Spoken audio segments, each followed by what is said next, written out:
Hello friends, welcome back to my YouTube channel Vaishnavi free education classes. Friends, जैसा आप लोग देख रहे हैं कि आपकी जो सीरीज चल रही है, लगातार हम आपको एकदम बिल्कुल से सिलेक्टेड फैक्ट दे रहे हैं और ये सिलेक्टेड फैक्ट आपके एग्जाम में सीधे सीधे डायरेक्ट देखिएगा, यहीं से क्वेश्चन आपको मिलने वाले हैं। और कितने क्वेश्चन मिलेंगे? लगभग आपको 110 से प्लस आपको नंबर यहाँ से देखने को, नंबर क्या, क्वेश्चंस आपको 110 प्लस क्वेश्चंस आपको देखने को मिलेंगे। ठीक है, तो ये जितने भी क्वेश्चंस, जितने भी फैक्ट बताए जा रहे हैं, ये एकदम सिलेक्टेड हैं, बार बार बोला जा रहा है। और जिसको सिलेक्शन की चाह है, जिसको लगता है कि हाँ हम कुछ करना चाहते हैं आगे, और जिसकी बहुत अच्छी तैयारी है या फिर बिल्कुल कुछ नहीं है तैयारी, वो भी यहाँ से सिलेक्शन की उम्मीद रख सकता है। ठीक है, तो बस ज़्यादा अपनी बड़ाई ना करते हुए सीधे हम अपना काम पर फोकस करते हैं और बड़ाई आप लोगों पर छोड़ते हैं। जब आपके हाथ में सिलेक्शन होगा तब आपको खुद ही करनी होगी। ठीक है, चलिए सीधे अपने टॉपिक पर आते हैं। और हमने जो पढ़ाया है आपको बंगाल कलाकार सभी कंप्लीट करवा दिए हैं। ठीक है, जितना उनके बारे में इम्पॉर्टेंट था सब कुछ बता दिया है। और आज हमें पढ़ना है आधुनिक और समकालीन कलाकार। ठीक है, तो इनमें हमें स्टार्ट करना है क्या, गगनेंद्र नाथ टैगोर से हम स्टार्ट करेंगे। ठीक है, और हाँ एक चीज़ और, हमारा जो पसीना बह रहा है, हम जो मेहनत कर रहे हैं, जो बिल्कुल से बिल्कुल अर्पण है आपके लिए, इसका आपको रिजल्ट आपके एग्ज़ाम हॉल में देना है। ठीक है, और लास्ट में जब आप क्लास कर लीजिएगा तो लास्ट में एक बार कमेंट में ज़रूर लिख दीजिएगा, हमारे हौसले के लिए, हमें थोड़ा सा हिम्मत देने के लिए, क्योंकि आपके हौसले से हम हैं और हमारे हौसले से आप हैं। ठीक है, तो थोड़ा सा हौसला बढ़ाने की कोशिश करिएगा, क्योंकि मेहनत तो बहुत लगती है पढ़ाने में और एक एक चीज़ को बोलने में, बोलना, कंटिन्यू बोलना बहुत बड़ी बात हो जाती है। ठीक है, चलिए स्टार्ट करते हैं। इन सब बातों में कुछ नहीं रखा है, सीधे अपने कर्म भूमि पर उतरते हैं। ठीक है, चलिए, तो सबसे पहले हमें क्या पढ़ना है, गगनेंद्र नाथ टैगोर के बारे में। तो हेडिंग डाल दें, फिर अपनी स्टार्ट करते हैं। अरे चलिए, हाँ, तो क्या पढ़ना है, गगनेंद्र नाथ के बारे में। ठीक है, गगनेंद्र नाथ के बारे में पढ़ना है। ठीक है, तो समझिए इसके बारे में।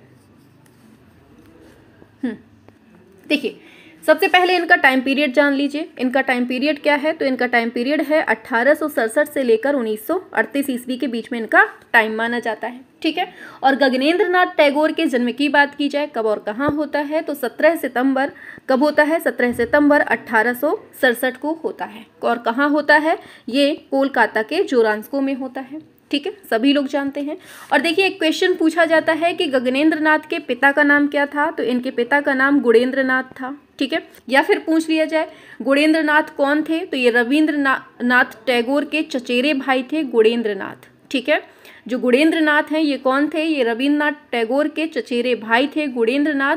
और इनके सबसे बड़े बेटे का नाम क्या था गुणेंद्र नाथ के, इनके सबसे बड़े बेटे कौन थे, गगनेंद्र नाथ थे। ठीक है, तो ऐसे पूछ लिया जाता है कि रविंद्रनाथ टैगोर जो हैं इनके कौन लगते हैं, गगनेंद्र नाथ के, या फिर मतलब ऐसा रिलेशन पूछ लिया जाता है। तो हमने आपको बता दिया कि गगनेंद्र नाथ के पिता कौन है, गुणेंद्र नाथ, और गुणेंद्र नाथ के चचेरे भाई कौन है, तो ये रविंद्रनाथ टैगोर हैं। ठीक है, समझ में आ गया। अब बढ़ते हैं आगे। तो पूछा जाता है वर्ष 1867 ईस्वी में किसने जोरांस्को थिएटर की स्थापना की थी। बहुत इंपॉर्टेंट है कि जोरांस्को थिएटर की स्थापना, जोरांस्को थिएटर, इसकी स्थापना किसने की थी, तो आंसर क्या होगा आपका, ये गुणेंद्र नाथ, जो इनके पिताजी थे गुणेंद्र नाथ, इनके द्वारा जोरांस्को थिएटर की स्थापना की जाती है। ठीक है, और गगनेंद्र नाथ ने जल रंग की जो शिक्षा ली है वो किससे ली है, ये ब्रिटिश शैली के प्रख्यात रंग चित्रकार थे हरिनारायण बंदोपाध्याय। कौन थे ये, हरिनारायण बंदोपाध्याय थे। तो ये चीज़ भी दिमाग में आपको रखनी है। ठीक है, पेन ज़्यादा मोटा है, थोड़ा सा वो कर लेते हैं। हाँ चलिए, अब ठीक है। ठीक है, तो यहाँ तक क्लियर हो गया किनसे इन्होंने कला की शिक्षा, मतलब जल रंग की शिक्षा ली थी, तो ये ब्रिटिश शैली के प्रख्यात रंग चित्रकार थे हरिनारायण बंदोपाध्याय, इनसे ली थी। ठीक है, आगे बढ़ते हैं। तो गगनेंद्र नाथ ने 1902 ईस्वी में चित्रकला की शिक्षा किससे ली थी, तो ये थे योकोहामा तैकान और हिशिदा। इनसे किससे किससे, पहले हैं योकोहामा और दूसरा कौन है, हिशिदा। ठीक है, तो इन दोनों से इन्होंने 1902 में चित्रकला की शिक्षा ली। ऐसे ही आगे बढ़ते हैं। तो किस जापानी कलाकार ने गगनेंद्र नाथ को चित्रकर्म हेतु प्रेरित किया था, किसने इनको प्रेरणा डाली थी, तो ये थे कोकोजू ओकाकुरा। कौन थे ये? ओकाकुरा थे। ठीक है। वर्ष पूछा जाता है कि वर्ष 1897 ईस्वी में निप्पो वर्जिजू, ये हम लिख देते हैं, ठीक है, क्योंकि ये आपको समझ में नहीं आएगा बोलने से। निप्पो, अरे यार थोड़ा सा पतला कर लें, ज़्यादा ही मोटा चल रहा है। हाँ देखिए, हाँ अब सही है, ठीक है, हाँ अब सही चल रहा है। तो निप्पो विजिजतुई, विजिजतुई, ठीक है, समझ में आ रहा होगा क्या लिखा है। निप्पो विजिजतुई ये एक संगठन था, समझिएगा कब का है ये? 1897 का है। तो समझिए इसके बारे में हम क्या बोलना चाहते हैं। बस थोड़ा सा रुकिए, थोड़ा कठिन वर्ड है ना इस वजह से। हाँ चलिए देखिए, हमने क्या बताया कि वर्ष 1897 ईस्वी में निप्पो विजिजतुई नामक संगठन के अंतर्गत जापान में कला के पुनरुत्थान का सफलतापूर्वक जो नेतृत्व किया है वो किसने किया है इसके अंतर्गत? तो कौन है वो है ओकाकुरा। ठीक है, ये दिमाग में रखना है। ठीक है, और पूछा जाता है कि उस चित्रकार की पहचान कीजिए जिसने बंगाल शैली से भिन्न शैली में भी काम किया है। तो ये अपने गगनेंद्र नाथ टैगोर हैं। ठीक है, और गगनेंद्र नाथ टैगोर की चित्रकला पर मतलब कि किस शैली का प्रभाव पड़ता है, तो इस पे हमें घनवाद का प्रभाव देखने को मिलता है। ये खूब क्वेश्चन आपने पढ़ा भी होगा जब आपने प्रैक्टिस सॉल्व किया होगा। ठीक है, और गगनेंद्र नाथ टैगोर के घनवादी चित्र कौन सी टेक्निक के थे? तो ये आपके स्याही चित्र थे, मतलब कि स्याही रेखा चित्र थे। ठीक है, और 27 अप्रैल 1907 ईस्वी को Indian society of oriental art नामक कला संस्था की आधारशिला किस आधुनिक भारतीय चित्रकार ने रखी? तो यही थे आपके गगनेंद्र नाथ टैगोर। ठीक है, और पूछा जाता है कि सन 1912 में रविन्द्रनाथ टैगोर की एक पुस्तक है जीवन स्मृति, इसका जो स्याही कला मतलब स्याही माध्यम में चित्रण किया है वो किसने किया है? वो भी आपके गगनेंद्र नाथ ने किया है। किसका? फिर से सुन लीजिए, 1912 में रविन्द्रनाथ टैगोर की पुस्तक थी जीवन स्मृति, इसका जो स्याही माध्यम में चित्रण किया है वो किसने किया है? गगनेंद्र नाथ टैगोर ने किया है। ठीक है, और देखिए अब यहाँ से सुनिएगा, बिल्कुल भी दिमाग यहाँ से भटकाना नहीं है क्योंकि यहाँ से क्वेश्चन पूछा ही जाता है। समझिएगा, सारे फैक्ट एकदम जहर हैं। ठीक है, एग्जाम के लिए बिल्कुल जहर की पुड़िया है और इसको पीना पड़ेगा आपको ना चाहते हुए भी। चलिए समझिए, पूछा जाएगा भारत के प्रथम घनवादी चित्रकार कौन थे? समझिएगा, गगनेंद्र नाथ टैगोर की बात हो रही है। कैसे क्वेश्चन पूछा जाएगा समझिए, पूछा जाएगा भारत के प्रथम घनवादी चित्रकार कौन है? तो आंसर क्या जाएगा आपका? गगनेंद्र नाथ टैगोर। ठीक है, भारत के प्रथम कार्टूनिस्ट कौन है? भारत के प्रथम कार्टूनिस्ट कौन है? तब भी आंसर गगनेंद्र नाथ टैगोर। आधुनिक व्यंग्य चित्रों के जनक कौन थे? आधुनिक व्यंग्य चित्रों के जनक कौन थे? तब आंसर क्या होगा? गगनेंद्र नाथ टैगोर। ठीक है, हास्य व्यंग्य चित्रों का निर्माण किसने किया है? आंसर क्या होगा? गगनेंद्र नाथ टैगोर। ठीक है, ये सभी चीजें बहुत अच्छे से समझ लीजिएगा, ये तीनों चारों पॉइंट बहुत इंपॉर्टेंट है। ठीक है, अब आगे पूछा जाएगा कि घनवाद से प्रेरित जो और भी अन्य चित्रकार हुए हैं वो कौन कौन हैं? तो इनमें नाम आ जाता है आपका जॉर्ज कीट, बेंद्रे, जहांगीर साबावाला, राम कुमार, एम.एफ. हुसैन, इन सब चीज़ों का नाम इनका भी मतलब आ जाता है। ठीक है, चीज़ नहीं है, ये इंसान है। ठीक है, हाँ आगे चलते हैं। तो किस समीक्षक ने गगनेंद्र नाथ टैगोर को सबसे पहले घनवादी कहा है? ये भी पूछ लिया जाता है। तो ये किसने कहा है? ये कहा है स्टेला क्रैमरिस ने। ठीक है, किसने कहा है? ये किशमिश ने कहा है, ये याद रखना है। ठीक है, और कुटीर उद्योगों के प्रोत्साहन के लिए मतलब प्रोत्साहन हेतु गगनेंद्र नाथ टैगोर ने कौन सी संस्था खोली है? तो ये बंगाल होम इंडस्ट्रीज एसोसिएशन खोला था। कौन सा? Bengal home industries association. ठीक है, और किन पाश्चात्य कलाकारों से गगनेंद्र नाथ टैगोर की समानता की जाती है? ये खूब क्वेश्चन पूछा गया है। ठीक है, ये शायद अभी किसी एग्जाम में भी आया था। तो क्या पूछा गया था कि किन पाश्चात्य कलाकारों से गगनेंद्र नाथ टैगोर की समानता मानी जाती है या फिर इनके इक्वली मानी जाती है?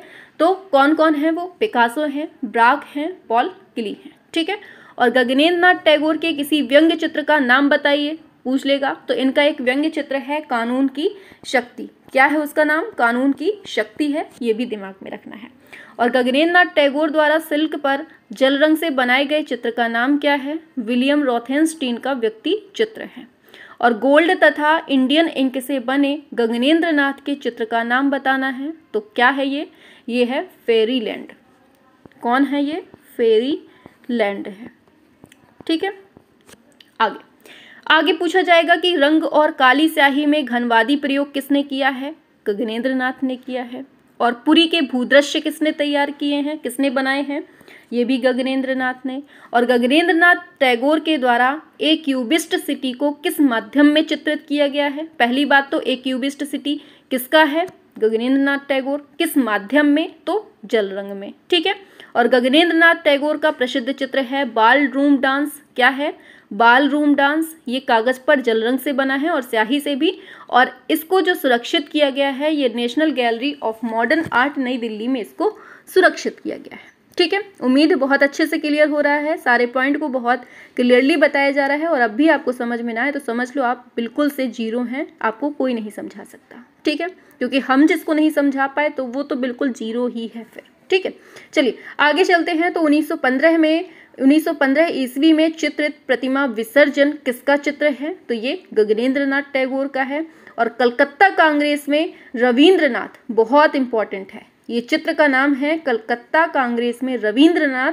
ये चित्र जो है ना ये 1917 का चित्र है, बहुत इंपॉर्टेंट है, पूछा भी जाता है। ठीक है, कलकत्ता कांग्रेस में रविंद्रनाथ 1917 का चित्र है और संग्रह है ये RBVB संग्रहालय में सुरक्षित है। और इसके चित्रकार कौन है? तो यही है अपने भाई साहब गगनेंद्र नाथ जी। ठीक है, आगे बढ़ेंगे तो वर्ष 1925 ईस्वी की प्रसिद्ध पेंटिंग है जादूगर। पेंटिंग का नाम क्या है? जादूगर। इनके पेंटर कौन है? तो यही है अपने भैया जी गगनेंद्र नाथ। ठीक है, और मेघदूत को किसने बनाया है? ये भी गगनेंद्र नाथ ने, लेकिन किस माध्यम में बनाया है पूछा जाता है। तो कैनवास पर तेल रंग से बनता है। संग्रह की बात की जाए कहाँ है? तो राष्ट्रीय आधुनिक कला संग्रहालय नई दिल्ली में है। चित्रकार कौन है? यही है अपने भैया जी। ठीक है, आगे बढ़ते हैं तो देखिए बहुत इंपॉर्टेंट है सीढ़ियों पर भेंट। ठीक है, क्या है? सीढ़ियों पर भेंट, मंदिर द्वार। एक सेकेंड आगे लिख देते हैं, थोड़ा सा खिंचाते जाते हैं। ठीक है, पहला है सीढ़ियों पर भेंट। ठीक है, ये कागज पर जल रंग से बनता है और इसको संग्रहित किया गया है राष्ट्रीय आधुनिक कला संग्रहालय नई दिल्ली में। ठीक है, दूसरा आता है मंदिर द्वार। क्या है? दूसरा है आपका मंदिर द्वार।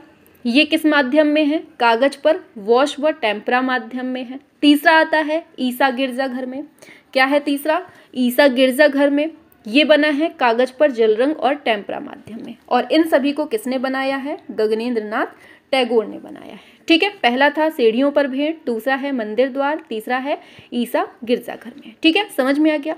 आगे बढ़ते हैं। फिर गगनेंद्र नाथ टैगोर का चित्र है जोरांस्को भवन में कलाकार का स्टूडियो। क्या है ये? जोरांस्को भवन में कलाकार का स्टूडियो। ये कागज पर वॉश व स्याही से बना है और बनाने वाले कौन हैं? यही हैं अपने भाई साहब गगनेंद्र नाथ। और इसको कहाँ सुरक्षित किया गया है? राष्ट्रीय आधुनिक कला संग्रहालय नई दिल्ली में। ठीक है, ऐसे ही आगे चलते हैं तो पूछा जाता है सात भाई चंपा। ये भी चित्र है किसका? गगनेंद्र नाथ का।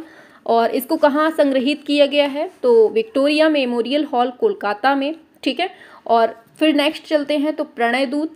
ठीक है, प्रणय दूत है, इसको भी इन्हीं ने बनाया है और कैनवास पर तेल रंग में बना है। और संग्रह की बात की जाए तो नई दिल्ली में ही संग्रहित है। कलकत्ता कांग्रेस में रविंद्रनाथ टैगोर, ये चित्र के कौन है? गगनेंद्र नाथ। ये शायद हम ऊपर भी पढ़ा चुके हैं। ठीक है, आगे पूछा जाता है कि गगनेंद्र नाथ टैगोर का जल रंग एक चित्र है meeting in the staircase. Important है, सारे इंपॉर्टेंट है। ठीक है, मीटिंग क्या बताया हमने? Meeting in the staircase. ये कहाँ सुरक्षित है? तो ये आपके नई दिल्ली में सुरक्षित है। ठीक है, दिमाग में रखना है। आगे बढ़ते हैं तो राष्ट्रीय आधुनिक कला संग्रहालय नई दिल्ली में सुरक्षित है गगनेंद्र नाथ का ये चित्र, जो बहुत पूछा जाता है, टेम्पल क्यूबिस्ट। और ये किस माध्यम में बना है? ये बना है वॉश और टेम्परा माध्यम में। ठीक है, ऐसे ही पूछ लेगा कि गगनेंद्र नाथ टैगोर ने कुल कितने चित्र बनाए हैं? तो इन्होंने लगभग 1000 चित्र बनाए हैं, जिसमें से स्केच हो गया, ड्राइंग, स्याही, जल रंग, इन सब से मतलब बनाए गए हैं ये। ठीक है, और पूछा जाता है गगनेंद्र नाथ टैगोर को कौन सी बीमारी हो गई थी जिसके कारण इनका देहांत हो जाता है, तो इनका जो देहांत होता है ना वो वैलेंटाइन डे के दिन होता है, 14 फरवरी 1938 को होता है। ठीक है, और किसकी वजह से? ये पक्षाघात की वजह से होता है। ठीक है, किसको? गगनेंद्र नाथ को।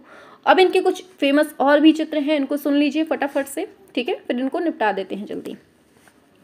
तो इनके कुछ चित्र हैं, सुन लीजिए केवल। फेरी प्रिंसेस हैं, और passing of the artist in the other world हो गया, और university machine, waterfall in the Himalayas. ठीक है, तो ये सब चित्र इनके इम्पोर्टेंट हैं। ठीक है, बाकी हमने ये सब चीज़ें पहले ही बता दी हैं आपको, मेन चीज़ें। और जो चित्र बोले हैं एक बार फिर से सुन लीजिए। Fairy princess, passing of the artist in the other world, और university machine, waterfall in the Himalayas, ये सब हैं। ठीक है, चलिए अब चलते हैं, यहाँ से हो गए जी.एन. टैगोर। अब यहाँ से आगे चलते हैं यामिनी राय के बारे में। ठीक है, समझते हैं यामिनी राय। इनका टाइम पीरियड देखा जाए तो 1887 से लेकर 1972 ईस्वी तक का मिलता है। ठीक है, और यामिनी राय का जन्म कब और कहाँ होता है? तो इनका जन्म 11 अप्रैल को होता है 1887 में। कहाँ पर? बेलियातोड़, बांकुरा जिला, पश्चिम बंगाल में। ठीक है, और कौन सा चित्रकार है जो लोक कला से प्रभावित था? कौन है ये? यामिनी राय है, या फिर कहीं कहीं जामिनी राय दे देता है, तो ये भी याद रखना है। ठीक है, और कलकत्ता के कालीघाट के पट्टचित्र जो हैं उनसे प्रेरणा लेने वाले चित्रकार कौन हैं? यही हैं अपने यामिनी राय। ठीक है, और आधुनिक चित्रकार यामिनी राय की चित्रकला कौन सी चित्र विधा से प्रेरित है? तो कालीघाट का पट्टचित्र। क्या है? कालीघाट का पट्टचित्र। ठीक है, और पटुआ चित्र कहाँ से संबंधित हैं? कालीघाट से। यामिनी राय की पेंटिंग किस माध्यम में बनती है? तो ये आपकी टेम्परा माध्यम में बनती है। चित्रों में चटक रंगों का प्रयोग किसने किया है? इन्हीं ने किया है। और ईसा के जीवन पर आधारित चित्र किस कलाकार ने बनाए हैं? इन्हीं ने बनाए हैं। और लोक कला परंपरा के चित्रकार कौन कौन हैं? लोक कला की बात हो रही है, पूछा जाता है कि लोक कला परंपरा से जो चित्रकार रिलेटेड हैं उनके नाम बताइए। तो सुन लीजिए केवल। सुनैना देवी हो गए, एक सेकंड यहीं पर लिख देते हैं, इनको काट दीजिए।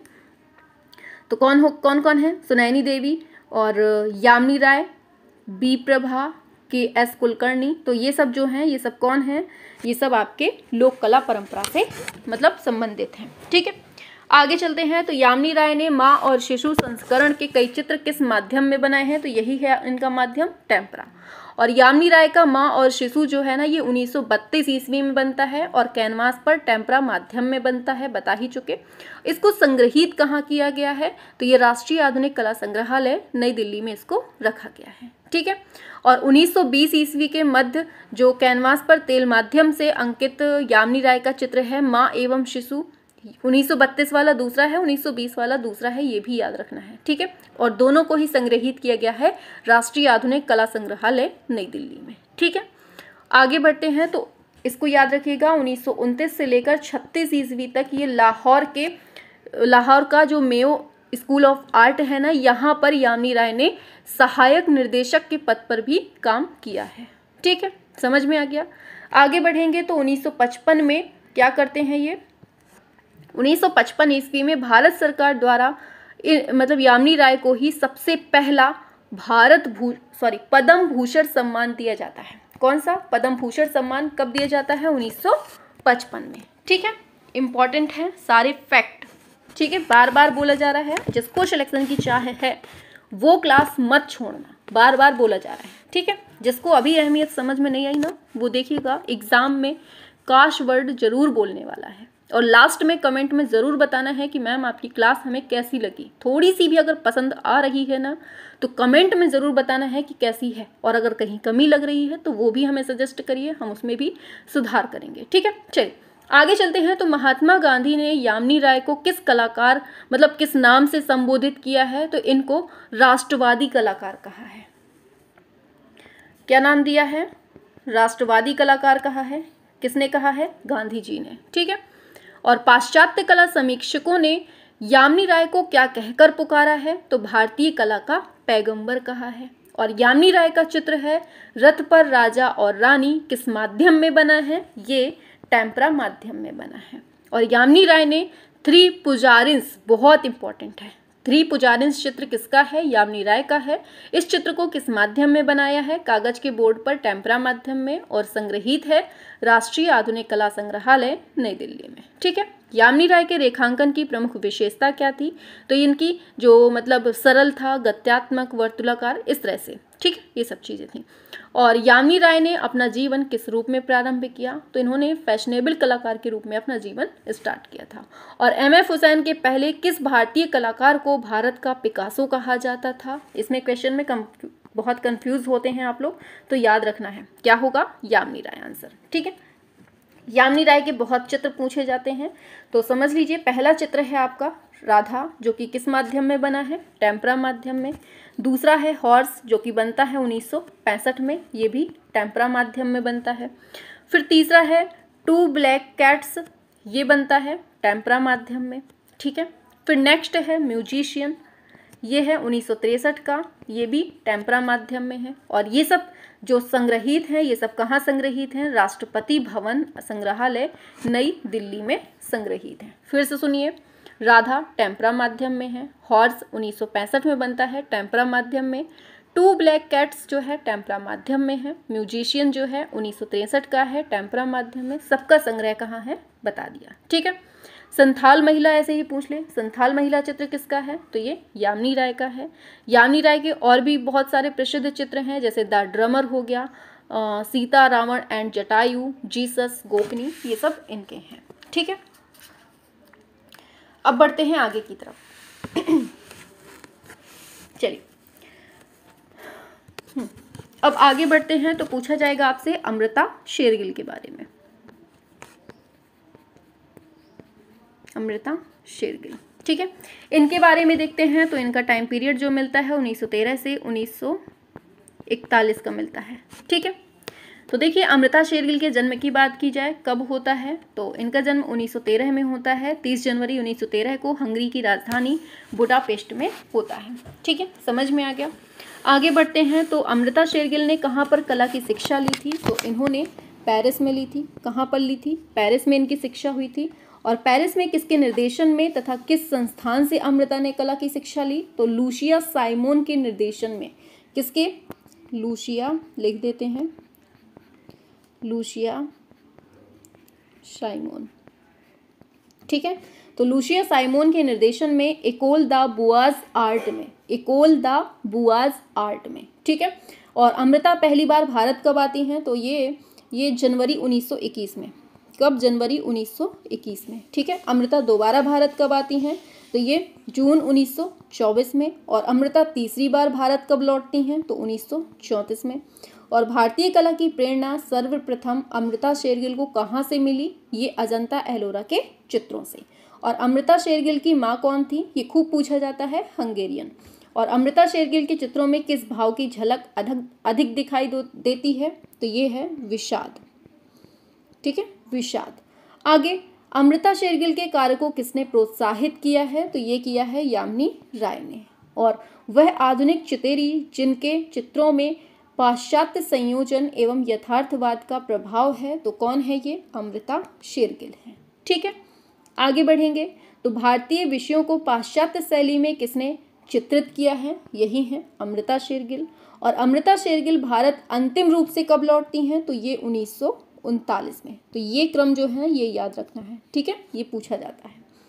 आगे, अमृता के पिता का नाम क्या है? तो इनके पिता का नाम उमराव सिंह शेरगिल है। और अमृता की मृत्यु की बात की जाए तो 28 वर्ष में 5 दिसंबर 1941 को इनकी मृत्यु हो जाती है। और अमृता द्वारा भारत में बनाई गई प्रथम पेंटिंग का जो प्रदर्शन होता है वो कब और कहाँ? तो 1935 ईस्वी में शिमला फाइन आर्ट सोसाइटी की प्रदर्शनी में। कब? 1935, ये भी याद रखना है। और वर्ष 1936 ईस्वी के नवंबर माह में अमृता ने अपने चित्रों की पहली प्रदर्शनी जो है ना, पहली एकल प्रदर्शनी भारत में कहाँ आयोजित की है? तो ये मुंबई के प्रसिद्ध ताज होटल, जो ताजमहल होटल है ना, इसके मॉरिस रूम में। ठीक है, यहाँ पर। और अमृता शेरगिल के चित्रों की प्रदर्शनी इलाहाबाद विश्वविद्यालय प्रयागराज में कब होती है? तो ये 2 फरवरी 1937 में, 2 फरवरी 1937 में होती है। ठीक है, याद रखना है। आगे चलते हैं तो नेक्स्ट है अमृता शेरगिल की प्रसिद्ध कृति है यंग गर्ल। पूछा जाता है यंग गर्ल किसकी है, तो अमृता शेरगिल की है, जो कि मतलब 1932 में बनती है ऑयल ऑन कैनवास में। और अगर साइज पूछ ले तो 133 बाई 164 है। कितना है, 133 बाई 164 है। और कौन सी कृति है ये, यंग गर्ल है। और कब की है ये, 1932 की है। कैनवास पर मतलब ऑयल ऑन कैनवास पे बनती है। संग्रह की बात की जाए तो नई दिल्ली में इसको संग्रहित किया गया है। ठीक है, यहाँ तक क्लियर हुआ। प्रसिद्ध तेल चित्र है थ्री वुमेन। इंपॉर्टेंट है सारी चीज़ें, पूछा जाएगा थ्री वुमेन किसकी है, तो ये भी अमृता शेरगिल की है। और कब का है ये, 1934 का है। ठीक है, अमृता शेरगिल की प्रसिद्ध तेल पेंटिंग है थ्री वुमेन। और संग्रहित कहाँ है, ये राष्ट्रीय आधुनिक संग्रहालय नई दिल्ली में। ठीक है, ऐसे ही एक और है, पूछा जाता है कि मतलब भारतीय संस्कृति के लेखक हैं एक इरविन बख्टे। पूछा जाता है इरविन बख्टे कौन है, इरविन बख्टे ये कौन है, ये जो है ना ये अमृता शेरगिल के मामा हैं। कौन है ये, अमृता शेरगिल के मामा हैं। और ऐसे भी पूछा जाता है कि किसे अंग्रेज कवि बायरन का भारतीय संस्करण कहा जाता है, तो ये अमृता शेरगिल को कहते हैं। क्या, अंग्रेज कवि बायरन का भारतीय संस्करण किसको कहा जाता है, तो ये हम अमृता शेरगिल को बोलते हैं। ठीक है, समझ में आ गया। आगे बढ़े, पूछा जाएगा कि अमृता शेरगिल का विवाह किससे होता है, तो ये डॉक्टर विक्टर एगोन किससे होता है, डॉक्टर विक्टर एगोन से होता है। ऐसे, ठीक है, एगोन से होता है। ये हंगेरियन मौसेरे भाई थे। ठीक है, हंगेरियन मौसेरे भाई थे, इनसे इनकी शादी हो जाती है। और अमृता शेरगिल की बहन का नाम पूछ ले तो इनकी बहन थी इंदिरा थी। और अमृता जो है ना ये विवान सुंदरम की रिश्ते में क्या लगती थी, ये मौसी लगती थी। ठीक है, पूरा इनका रिश्ता पूछा जाता है, किससे किसका संबंध है। और विवान सुंदरम किसके लिए प्रसिद्ध है, विवान सुंदरम जो है ये काहे के लिए फेमस है, ये प्रतिष्ठापन के लिए फेमस है। ठीक है, और अमृता शेरगिल मुख्य रूप से किस कलाकार से प्रभावित थी, तो ये पॉल गॉगिन से प्रभावित थी। ठीक है, और अमृता के सर्वाधिक 30 चित्र कहाँ सुरक्षित हैं, ये राष्ट्रीय आधुनिक कला संग्रहालय नई दिल्ली में। और बाल वधू किसकी कृति है, तो ये भी अमृता शेरगिल की है। अमृता शेरगिल के द्वारा 1940 ईस्वी में तेल रंग में निर्मित की गई मतलब चित्र है हल्दी माइंडर्स। क्या है, हल्दी ग्राइंडर्स।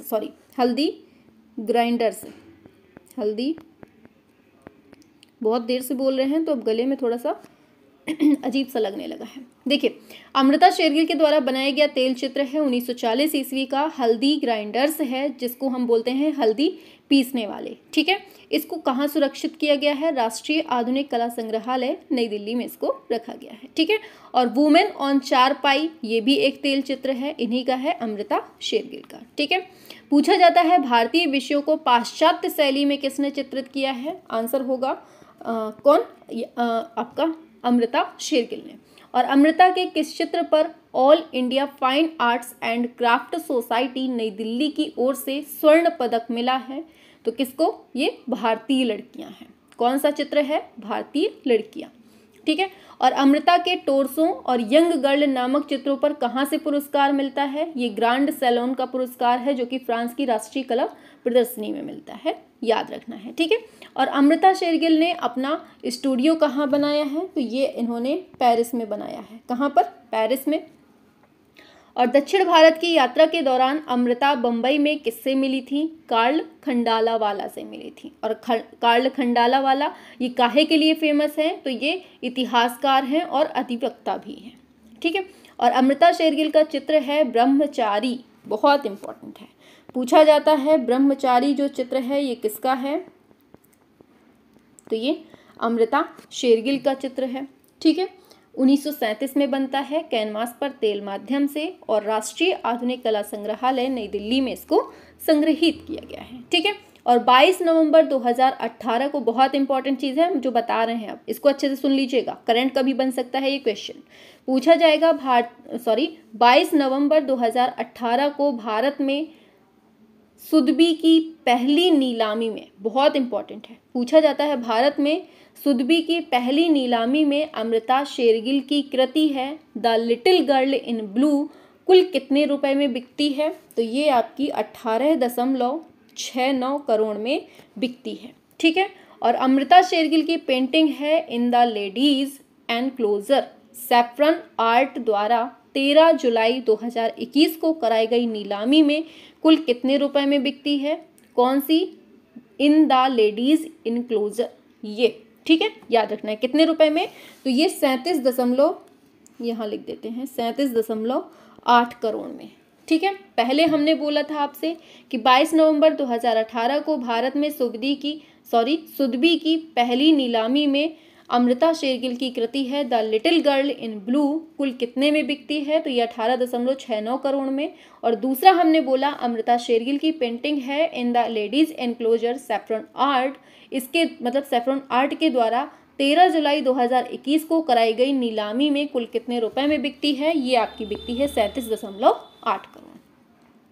आगे समझ में आगे बढ़ते हैं। अब अमृता शेरगिल के कुछ चित्र हैं, इनको देख लेते हैं।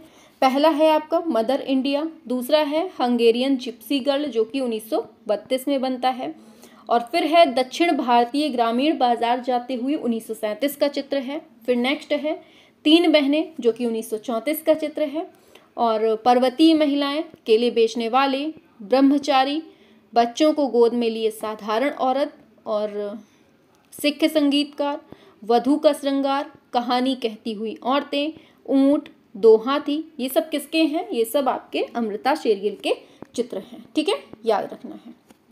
तो यहाँ से अमृता शेरगिल भी कंप्लीट हो गया। तो हमने अभी तक क्या पढ़ा? गगनेंद्र नाथ पढ़ लिया, फिर हमने यामिनी राय पढ़ लिया, फिर हमने अमृता शेरगिल पढ़ लिया। अब चलते हैं आगे रविंद्रनाथ टैगोर। ठीक है, रविंद्रनाथ और पढ़ लीजिए, फिर कंप्लीट कर देंगे। रविंद्रनाथ के बारे में क्या है फटाफट से देख लीजिए। ठीक है, नींद ना आया करे इतनी जल्दी। चलिए आगे चलते हैं। आगे है रविंद्रनाथ टैगोर, मतलब टाइम पीरियड भी देख ले पहले इसका। 1861 से 1941 ईस्वी का टाइम है इनका। ठीक है, और 41 का है। ठीक है, 71 लिख गया है। चलिए, पूछा जाएगा कि रविंद्रनाथ टैगोर का जन्म कब और कहाँ होता है? तो इनका जन्म 7 मई 1861 में कोलकाता के जोरांस्को या फिर ठाकुरबाड़ी में कह दीजिए होता है। कहाँ? जोरांस्को के ठाकुरबाड़ी में। ठीक है, और रविंद्रनाथ टैगोर किसकी संतान है? तो ये देवेंद्रनाथ टैगोर सुन लीजिए, अच्छे से सुनिएगा, थोड़ा सा सेंटेंस डिसमिस हो गया है। रविंद्रनाथ टैगोर जो है किसकी संतान थे? तो ये देवेंद्रनाथ टैगोर की और साथ में शारदा देवी, देवेंद्रनाथ और प्लस शारदा देवी, इन दोनों के कौन थे? ये पुत्र थे रविंद्रनाथ। ठीक है, और रविंद्रनाथ टैगोर किस रूप में फेमस हैं? ये विश्व विख्यात हैं कवि, इतिहास काफ़ी टाइम हो गया तो अब जीभ लड़खड़ा रही है। चलिए आराम से बोलते हैं थोड़ा सा। ठीक है, समझिएगा रविंद्रनाथ टैगोर काहे के लिए फेमस हैं? ये विश्व विख्यात कवि हैं, साहित्यकार हैं और दार्शनिक हैं। ठीक है, और भारतीय साहित्य के एकमात्र नोबेल पुरस्कार विजेता कौन है? तो यही हैं आपके रविंद्रनाथ। ठीक है, ऐसे भी पूछा जा सकता है कि वह एकमात्र कवि जिसकी दो रचनाएं दो देशों भारत का जैसे जनगण मन और बांग्लादेश का है आमार सोनार बंगला, ये राष्ट्रगान बनी। तो कौन है ये? रविंद्रनाथ टैगोर हैं। एक कवि चित्रकार जिनकी कर्मभूमि शांति निकेतन थी, वो भी यही है। शांति निकेतन में रविंद्रनाथ टैगोर ने ब्रह्मचर्य आश्रम नामक एक छोटा सा शिक्षण संस्थान स्टार्टिंग की थी। कब की थी? ये 1901 में की थी, याद रखना है। ठीक है, चलिए आगे चलते हैं। देखिए थोड़ा सा थोड़ी सी भी लग रही हो कि हाँ मैम मेहनत कर रही हैं हमारे लिए, तो एक बार कमेंट में ज़रूर बताना है कि मैम हमें क्लास कैसी लग रही है। ठीक है, चलिए आगे चलते हैं। तो वीरभूम जिले के बोलपुर में प्रसिद्ध शांति निकेतन की स्थापना रविंद्रनाथ के पिता देवेंद्रनाथ ने कब की थी? तो ये 1863 में की थी, याद रखना है। ठीक है, और रविंद्रनाथ टैगोर ने विचित्रा क्लब की स्थापना कब की थी? 1915 में की थी, और कहाँ की थी? जोरांस्को में की थी। ठीक है, और शांति निकेतन में कला भवन की स्थापना रविंद्रनाथ टैगोर ने कब की थी? ये की थी 1919 में। तो ये तीनों चीज़ें, चारों चीज़ें याद रखनी है। और शांति निकेतन कहाँ स्थित है? ये वीरभूमि, पश्चिम बंगाल। और और रविन्द्रनाथ टैगोर को उनकी पुस्तक गीतांजलि को नोबेल पुरस्कार कब मिला? ये 1913 में मिला है। ठीक है। और रविन्द्रनाथ टैगोर ने चित्रों की प्रथम प्रदर्शनी 1930 में कहाँ लगाई? पहली तो 1930 में, और कहाँ? पेरिस की गैलरी आर्ट पिगाले में। ठीक है। और रविन्द्रनाथ टैगोर ने चित्र बनाना प्रारंभ कब किया? ये इन्होंने 1928 ईस्वी में, लगभग ये 67 साल के थे। ठीक है, तब स्टार्ट किया था। और रविन्द्रनाथ टैगोर की कृतियों की समानता किससे मानी जाती है? तो ये अभिव्यंजनावादी कलाकार हैं नोल्डे और पॉलक्री, इनसे मानी जाती है। और रविन्द्रनाथ टैगोर, जिन्हें भारत का प्रथम आधुनिक कलाकार माना जाता है, इनका आत्मचित्र यूरोपीय आधुनिक कला के किस बात से प्रभावित है? तो ये आपके अति यथार्थवाद से प्रभावित है। ठीक है। आगे, आधुनिक भारत के प्रथम रचनात्मक कलाकार कौन है? यही है रविन्द्रनाथ टैगोर।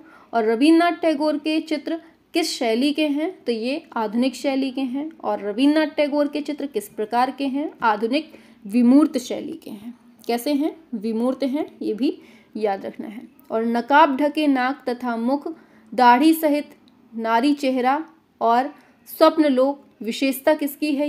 ये सब विशेषताएं रविन्द्रनाथ टैगोर की हैं।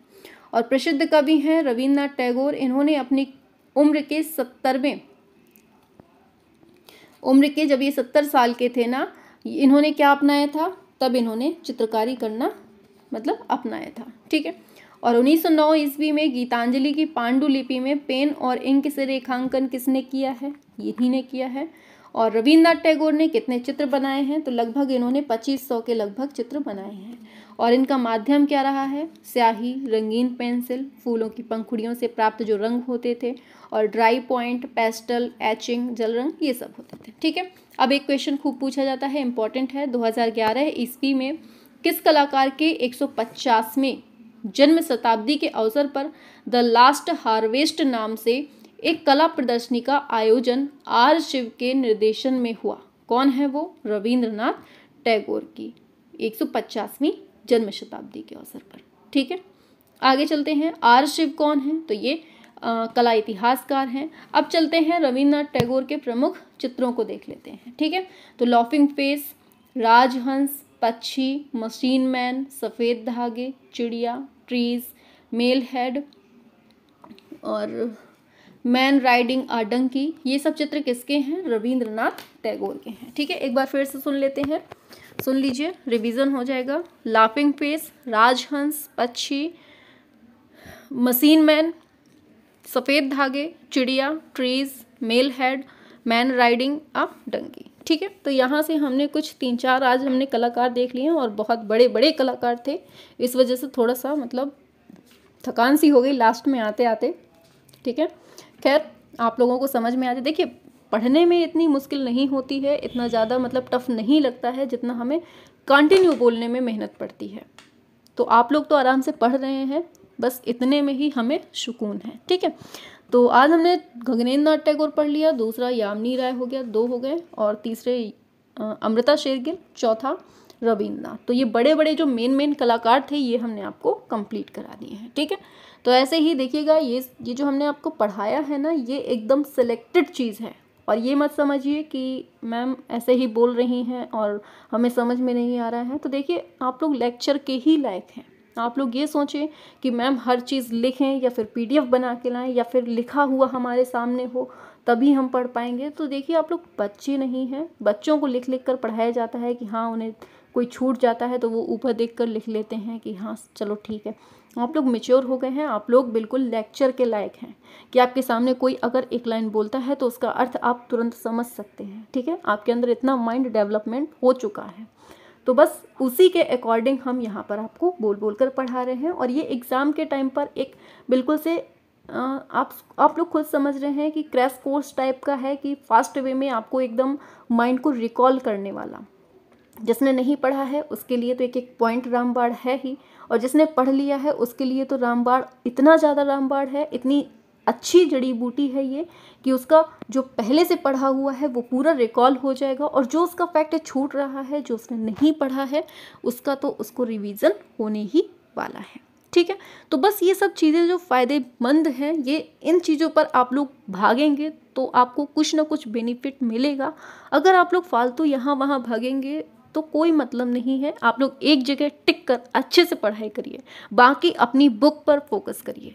बुक पर जितना ज़्यादा फोकस करेंगे उतना जल्दी नज़दीक जाएंगे अपने सिलेक्शन के, ठीक है। और जितनी भी चीज़ें हमारी रहती हैं वो सारी बुक्स से रिलेटेड ही रहती हैं। कोई भी बुक आप उठा लीजिए, आपको हमारे चैनल पे जो भी चीज़ मिलेगी कोई ना कोई बुक से ही मिलेगी, क्योंकि बुक्स जिस चीज़ मतलब कि हर चीज़ का आधार जो है वो बुक ही होती है, ठीक है। चलिए फिर क्लास ऑफ करते हैं और लास्ट में कमेंट में ज़रूर बताना है कि क्लास कैसी लगी, ठीक है। चलिए।